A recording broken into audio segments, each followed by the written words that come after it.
अस्सलाम वालेकुम बच्चों। नेशनल उर्दू हाई स्कूल कलियान की मौलमा निदा तनसीर चौधरी जमात हश्तुम का मज़मून साइंस का सबक धात और अधात में रईस धातों का मुताला करेंगे। सोना, चांदी, प्लैटिनियम, पैलेडियम और रोडियम जैसी धातों को रईस धातें कहते हैं। ये कुदरत में अनासिर की शक्ल में पाई जाती हैं। इन पर हवा, हरारत और पानी का असर आसानी से नहीं होता। कमरे के दर्जे हरारत पर इनका ताक़ुल और तकसीद नहीं होती। रईस धातों का इस्तेमाल: सोने और चांदी का प्लैटिनियम का इस्तेमाल ख़ास तौर पर ज़ेवरात बनाने के लिए होता है। दवाओं में चांदी का इस्तेमाल होता है। सोने और चांदी के तमगे भी बनाए जाते हैं।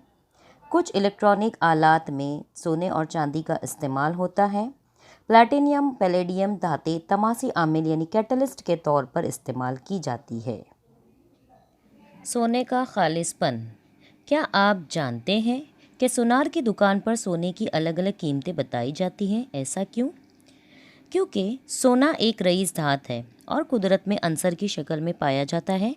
100% खालिस सोना यानी 24 कैरेट सोना। खालिस सोना नरम होता है। खालिस सोने से तैयार शुदा ज़ेवरात दबाव की वजह से टेढ़े हो जाते हैं या टूट जाते हैं, इसलिए इसमें सुनार तांबे या चांदी की मखसूस तनासुब में आमेज़श करते हैं। ज़ेवरात तैयार करने के लिए 22 कैरेट या उससे कम कैरेट का सोना इस्तेमाल किया जाता है।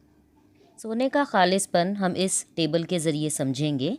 24 कैरेट सोना यानी 100%, यानी कि पूरा 100% उसमें सोना रहेगा। 22 कैरेट गोल्ड में 91.66% गोल्ड रहेगा और बाकी के दूसरे धातों की आमेज़श रहेगी। उसी तरह से 18 कैरेट गोल्ड में 75% सोना रहेगा और 25% बाकी दूसरी धातें रहेगी। उसके बाद 14 कैरेट गोल्ड में 58.33% सोना रहेगा और उसके अलावा बाकी दूसरी धातु की आमेज़श रहेगी। उसी तरह से 12 कैरेट गोल्ड में 50% सोना रहेगा और 50% जो है वो दूसरी धातें रहेगी। उसके अलावा 10 कैरेट गोल्ड में 41.66% सोना रहेगा। उसके अलावा उसमें दूसरी धातें तांबा या चांदी, इन धातों का आमेज़श रहेगा।